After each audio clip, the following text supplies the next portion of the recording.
Support WrestleTalk! Give us a subscribe. Hello and welcome to the WrestleTalk News. I'm Ollie Davis. When Goldberg made his WWE return in October last year, he quickly became the promotion's top babyface. Goldberg, like Brock Lesnar, is a part-timer. He only works a limited number of dates and he's not on every episode of Raw. Consequently, when Goldberg's around, it feels like a big deal, like something you should pay attention to. Many have pointed out that bizarrely, this could be because staying off WWE television actually increases your star power. By not being on TV as much, he is neither overexposed in 3-hour shows every week, nor subject to the 50-50 booking that has failed to build the full-time roster. According to the latest issue of the Wrestling Observer newsletter, however, another reason behind Goldberg's WWE return success is down to someone else. When reviewing the segment on this week's Raw where Goldberg challenged Kevin Owens for the Universal title at WWE Fastlane, Meltzer noted, "It's a little-known fact that the person pretty much responsible for everything Goldberg-related is Heyman, which may explain why Goldberg's promos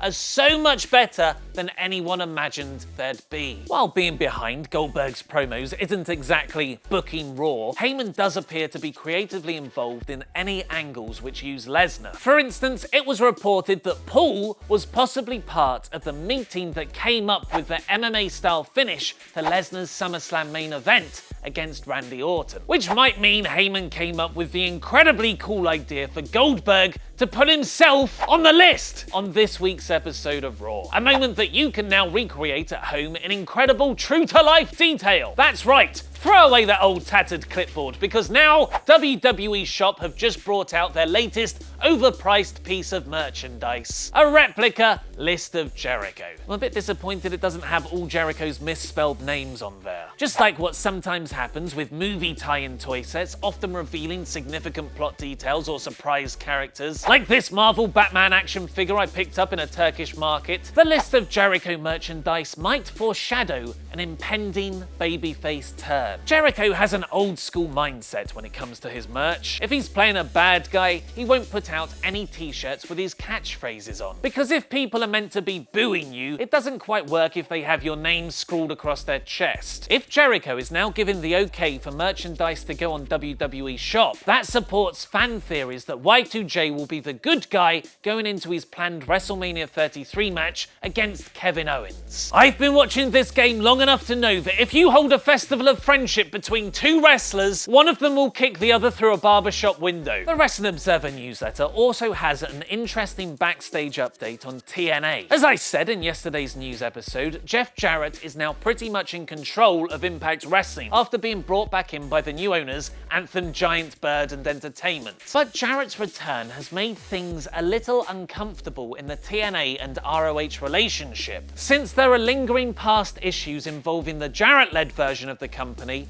and ROH. ROH airs on the Fight Network in Canada, which is owned by Impact's parent company, Anthem Giant Bird. There was speculation that the two promotions could work together, and something seemed to be on its way with Impact agreeing the Broken Hardys could wrestle ROH's The Young Bucks in a non-televised match. It's not yet known if Jarrett's return will affect this, nor how it'll play into the Hardys' contract negotiations with Impact. Their current deals expire this month. If you had a list of Jericho, what in wrestling would you put on it? Paraphrase Jaws' line, "We're gonna need a bigger list," in the comments below. If you want to learn more about the backstage changes in TNA or the latest match idea pitched for WrestleMania 33, it's a corker. Click the videos to the left and subscribe. I've been Ollie Davis, and that was wrestling.